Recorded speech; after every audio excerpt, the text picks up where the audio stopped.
नमस्कार। मैं आर.डी. भारती और आप देख रहे हैं बिहारी सुल्तान। यूजीसी का नोटिफिकेशन आया, कानून आया, उसके ऊपर सर्वोच्च अदालत ने परमानेंट स्टे लगा दिया और बहन मायावती जी का बयान आया। बहुत कम और दिलेर नेता होते हैं जो इसके ऊपर अपना बयान दे रहे हैं। बहन मायावती जी ने अपना बयान देकर स्पष्ट कर दिया कि सर्वोच्च अदालत का यह फैसला उचित है।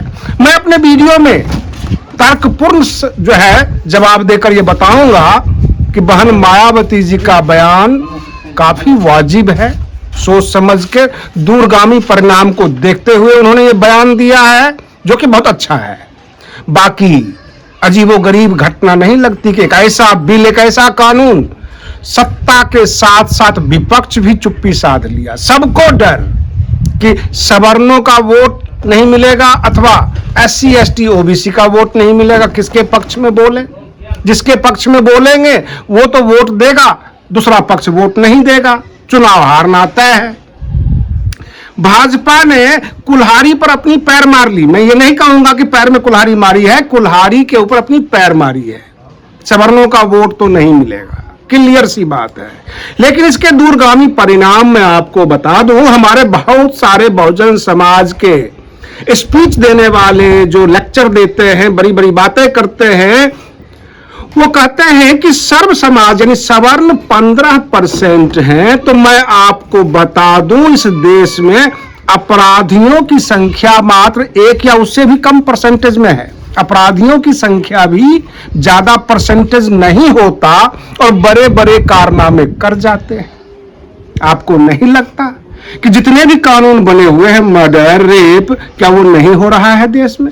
SC ST एट्रोसिटी एक्ट जो बना हुआ है, क्या SC ST पर जुल्म नहीं हो रहा है? सवाल ये उठता है कि एक नया जुर्म को जन्म दिया गया था। मैं बताऊं, जिस लड़के को यह पता लग जाए कि हमारा कैरियर खराब कर दिया गया, हमें कंप्लेन कर दिया गया। आप ये समझते हैं इक्विटी स्क्वाड के ऊपर सबने चर्चा किया कि सवर्णों को जगह नहीं मिला, SC ST OBC को मिला। इक्विटी स्क्वाड के ऊपर सबने चर्चा किया। सबने ये कहा कि नहीं, सवर्णों को जगह मिलनी चाहिए थी। बहुत सारे लोगों ने कहा कि नहीं मिलनी चाहिए थी। इसमें नुकसान क्या है? तो मैं बता रहा हूं असली नुकसान क्या है। अगर किसी के ऊपर कंप्लेन होता, जब वो ये सोच लेता कि मेरा कैरियर खराब हो गया, अब हम खत्म हैं, तो वो अपराधी अपराध मिटाने की कोशिश करता। पहले एक रोहित वेमुला था, हजारों हो जाएंगे, क्योंकि यूनिवर्सिटी जो है वो हत्याओं का हब बन जाता, क्योंकि अपराध होता और अपराध को मिटाने की कोशिश होती। इस तरह का जातीय भेदभाव, तनाव पैदा किया गया भाजपा के द्वारा। जब सर्वोच्च अदालत ने इसके ऊपर स्टे दे दिया कि नहीं, ये गैर कानूनी है और ये असमानता है। आप समानता की बात करते हो तो क्या सवर्णों को इस देश से भगा दिया जाए? उसको आप जगह ही नहीं दे रहे हो, फिर किस बात की समानता की बातें कर रहे हो? समानता तो तब होती जब सब एक जगह होते, सब उस टीम में होते। लेकिन आपने एक को निकाल दिया है, एक को रखा ही नहीं है। तो इस पर किसी ने ध्यान नहीं दिया और सर्वोच्च अदालत ने इस चीज को पकड़ के इसको जो है स्टे दे दिया। बहन मायावती जी काफी अनुभवी नेता हैं, दूरदर्शी हैं। उन्होंने ये देख लिया कि सुप्रीम कोर्ट ही सही लेकिन फैसला उचित तो लिया। कहने का तात्पर्य यह है कि जो अपराधी अपराध करता यूनिवर्सिटी में, जाहिर सी बात है वो अपराध मिटाने की कोशिश भी करता। हमारे बच्चे पढ़ने जाते तो लौट के आते अथवा नहीं आते, अपने दोस्तों के किसी के चढ़ावे में आके, बहकावे में आके किसी के ऊपर कंप्लेन कर देते, फिर वो उनके ऊपर हमला करता और जान से मारने की कोशिश भी करता।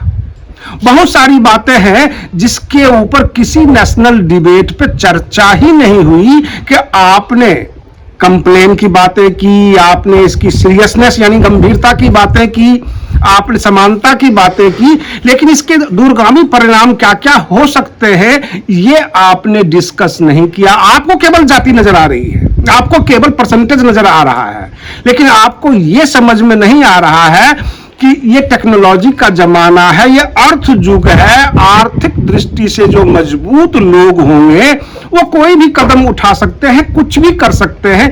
क्या आप अपने बच्चे को उस हब में भेजना चाहते हैं जहां लोग ये करेंगे, पहले अपराध करेंगे, फिर अपराध को मिटाने की कोशिश करेंगे, यानी आपके बच्चे के ऊपर हमला करेंगे। प्रश्न ये उठता है, बहुत जगह आपने देखा होगा, जब से रेप केस के अंदर जो है लाइफ इंप्रिजमेंट शुरू हो गया है अथवा उसकी काफी गंभीरता बना दिया गया है, तो लोग क्या करते हैं, पीड़िता को खत्म करने की कोशिश करते हैं। ऐसा होता है, ऐसा अनुभव में देखा गया है। जाहिर सी बात है, कानून बनाए, समानता लाए। सबसे बड़ी बात यह है कि जो हमने पाया है बहुजन समाज के अंदर, जो हमने घूमा, लोगों के बीच गया, लोगों को देखा, सरकार के काम देखे, यहां पर नीयत का सवाल है। नीयत ही सही नहीं है। अगर आप बहुजन समाज के मोहल्ले में कुछ काम करते हैं तो डिजाइन ऐसा बना देते हैं ताकि दूर से ही पता लग जाए, जाति पूछने की जरूरत ही ना पड़े। आप कलर कोडिंग ऐसा कर देते हैं जिससे पता लग जाता है कि यहां से बहुजन समाज का मोहल्ला शुरू होता है। जो उनके अधिकार है, जो उनकी योजनाएं होती हैं, उसको इस तरह से दिखाते हैं कि पूरी सरकार तो यही के लिए काम कर रही है, बाकी कोई काम है ही नहीं। कहने का तात्पर्य है, पूरे देश में कहीं भी घूम लीजिए, सरकार की बड़ी बड़ी योजनाओं का बोर्ड जिस मोहल्ले के आगे लगा हुआ मिल जाए, आप समझ जाइए कि यहां से ये बहुजन समाज का मोहल्ला शुरू होता है। मुख्यमंत्री, जो वहां के कल्याण मंत्री, सबके बड़े बड़े बोर्ड होंगे, भले ही उस स्कूल में सड़ी हुई खिचड़ी मिलती हो, टीचर की क्वालिटी अच्छा ना हो, लेकिन जो बहुजन समाज के मोहल्ले में स्कूल होता है, इतने बढ़िया बढ़िया स्लोगन लिखे होते हैं सरकार के तरफ से, इतनी योजनाओं का नाम लिखा होता है, जैसे ऐसा लगता है कि उत्तर प्रदेश में उत्तर प्रदेश की सरकार जो है केवल बहुजन समाज के लिए समर्पित है। बिहार में जो बिहार सरकार है वो केवल बहुजन समाज के लिए समर्पित है, जबकि ऐसा धरातल पर कुछ भी नहीं है। प्रश्न ये है, सरकार अगर चाह ले तो एक भी अपराध ना हो, किसी को जाति सूचक शब्द ना बोले, और कड़ी से कड़ी सजा भी दे सकता है, उस पर ध्यान भी रखा जा सकता है। बस सरकार की नीयत सही होनी चाहिए। और रही बात ये कि जो 15% कोर वोटर था भाजपा का, वो तो उससे बागी हो गया। रही बात ये काफी कोशिश करते हैं, जब ये 2014 में आए थे तो SC/ST एक्ट के अंदर सुप्रीम कोर्ट ने कहा नहीं, जांच जरूरी है। अब बाद में इन्होंने SC/ST को लुभाने के लिए कहा कि नहीं, जांच जरूरी नहीं है। लुभाने की कोशिश काफी करते हैं कि भाई SC/ST OBC को लुभा के हम सत्ता में बने रहे। डिस्कस ये भी हुआ चैनलों पर कि जाति के पिच पर खेलने आई है भाजपा, जबकि भाजपा का मुख्य एजेंडा था धर्म के नाम पे ध्रुवीकरण। यहां पर अखिलेश यादव और कांग्रेस इसलिए चुप है, बहन मायावती जी ने स्पष्ट कर दिया कि हमको तो बहुजन समाज भी चाहिए और सर्व समाज भी चाहिए, हम ये जातीय उन्माद नहीं चाहते। बहन जी ने क्लियर कर दिया।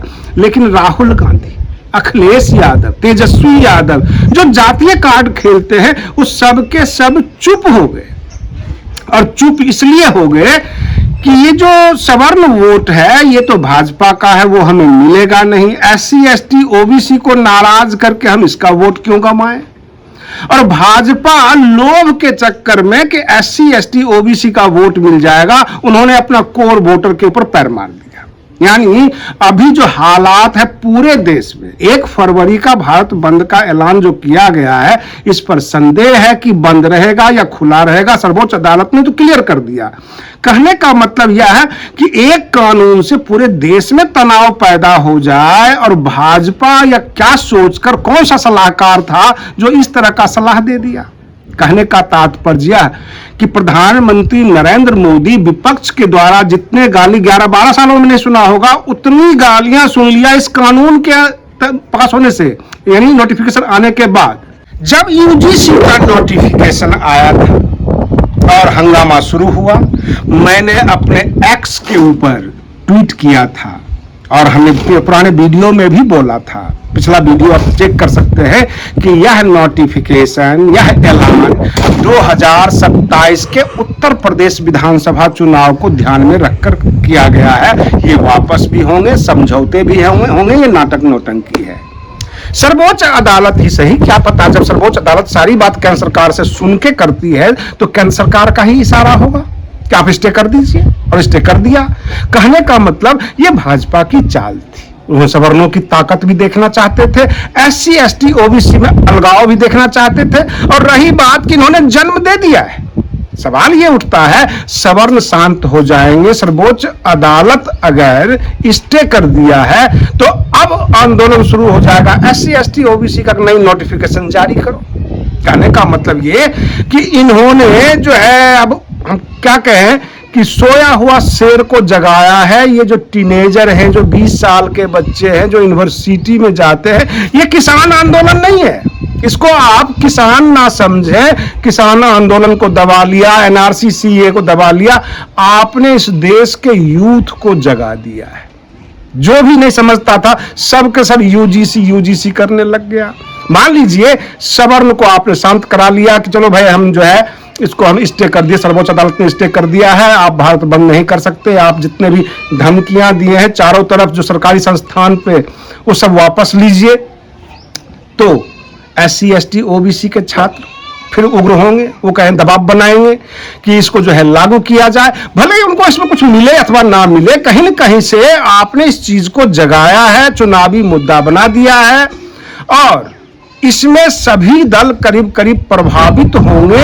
रही बात यह कि बहुजन समाज पार्टी की जो नेता है बहन मायावती जी, वो काफी निर्भीक लीडर है और बसपा के पास खोने के लिए आज की तारीख में कुछ भी नहीं है।